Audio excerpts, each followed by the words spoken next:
Taylor Marshall has been able to figure things out that no one else can, and make them work. Francis is supposed to be the vicar, not of Western grandma, but the vicar of Jesus Christ. And that's the gospel truth. All right. For example, Muslims worship the same God as Catholics. I know that there's a way, because I've done it before, to make that work. Well, it might be pretty complicated. Maybe he forgot how he made that work. But let's take a look at what other things he tries to make work or decides not to try and make work. We're dealing with heretics. That's right, the H word. Heretics. Last week on February 2nd, Francis Bergoglio denied 2 articles of the Apostles' Creed. So when you deny articles of the Apostles' Creed publicly, that's heresy. When you worship statues that are not depicting God or the saints, holy people, persons, that's idolatry. Here's what Saint Robert Bellarmine, Doctor of the Church, has to say. He says, quote, I'm reading right here. Right here. For men are not bound or able to read hearts, but when they see that someone is a heretic by his external works, they judge him to be a heretic pure and simple and condemn him as a heretic. St. Robert Bellarmine, De Romano Pontifice, Book 2, Chapter 30. What is key here for Robert Bellarmine, St. Robert Bellarmine? That when they see someone as a heretic by his external works, they judge him to be a heretic pure and simple. This man, by his works in his words, Cardinal Horek, is a heretic. Pope Francis, also, by denying 2 articles of the Apostles' Creed, we're not talking about intricate points of theology. We're talking about the Apostles' Creed. Heretic. This man's a heretic. Francis, heretic. Later on in that video, Taylor Marshall actually claimed to live by the good words of St. Robert Bellarmine there, when it came to De Romano Pontifice, Book 2, Chapter 30. However, he only included parts of De Romano Pontifice, Book 2, Chapter 30 that Taylor Marshall believes allegedly supports the position that Taylor Marshall happens to be taking at that particular time.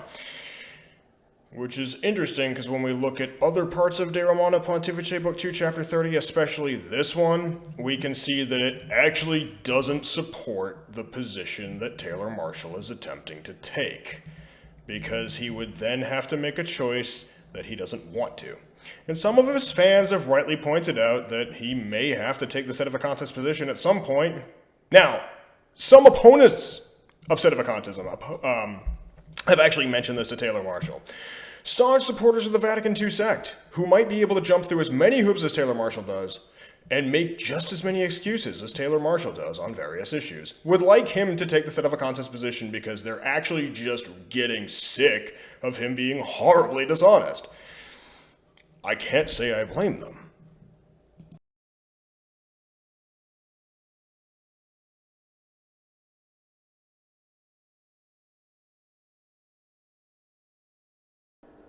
But since when does Taylor Marshall omit information from the document he happens to be quoting at that time? Since when does Taylor Marshall omit data from that exact same document that refutes the position he's trying to support with that document? Oh, right. He's done this before multiple times and actually does this for a living. And when you think about it, the fact that he profits off of it by selling his book, with this tactic being used in his book, and profits off of his book financially and monetarily, this may actually constitute criminal fraud because he knows he's lying by omission. But that's for the courts to decide. Any lawyers other than Salza and Cisco who might be interested in taking up a case against serial fraudsters should probably take the opportunity to do so if this video might provide you with a little bit of evidence. But why reinvent the wheel? Mario Dirksen was the one who caught him, not me. Let's take a look at what Mario was able to find a couple years ago. Yes. Put it right up here on the top. The magisterium of the church did not wish to pronounce itself under the form of extraordinary dogmatic pronouncements. In other words, it was not going to exercise extraordinary magisterium. Wait a minute. Although what Marshall quotes Paul VI as saying is accurate, the quoted sentence does not in fact end there. Marshall simply cut it short without indicating in any way that he omitted something. As it turns out, the omitted portion contradicts his position that Vatican II was not binding, as he states explicitly in his book Infiltration, The Plot to Destroy the Church from Within, on page 143. There, after quoting the same words from Paul VI, Marshall asserts, quote, "This effectively hamstrung the council. It's true that theological statements are made throughout the conciliar documents, yet the council made no extraordinary dogmatic pronouncements. Nothing binding came from Vatican II." Unquote. Paul VI's closing address of December 7, 1965, can be found in English on the Vatican website. There we find the full quote of what Paul VI actually said.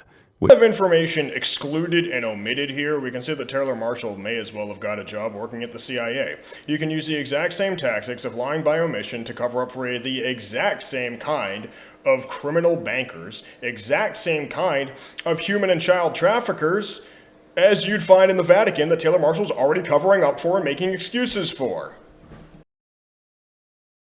And speaking of those who defend the legitimacy of the Vatican II sex hierarchy, just like the openly homosexual president of Luxembourg, or Joe Biden, or Nancy Pelosi, or any other pro-abortion parliamentarian or politician, Taylor Marshall also just gets to walk right up to the man he believes to be the Pope and hand him his book. But all his omissions and dishonesty aside, Taylor Marshall is still going to have to answer one big question. Is Bergoglio a notorious public heretic, and therefore not a Catholic, and not the Pope? Taylor Marshall, you have two choices. What's it gonna be? Hey boy, look, I'm gonna make this simple for you. You got two choices, yes or yes.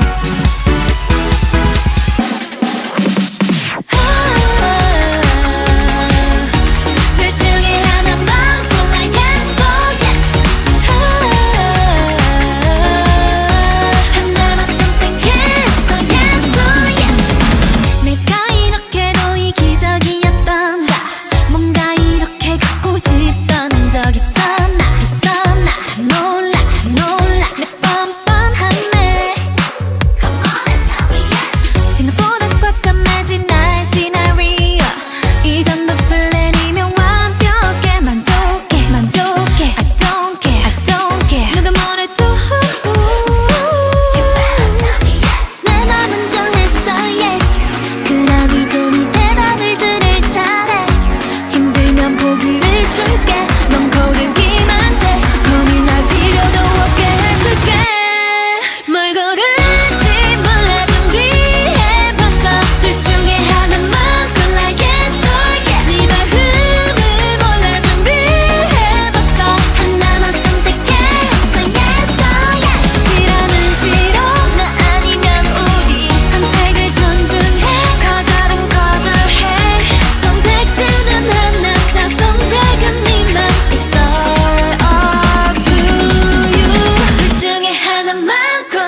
Io credo che le intenzioni di Martin Lutero non erano sbagliate. I know that there's a way, because I've done it before, to make that work.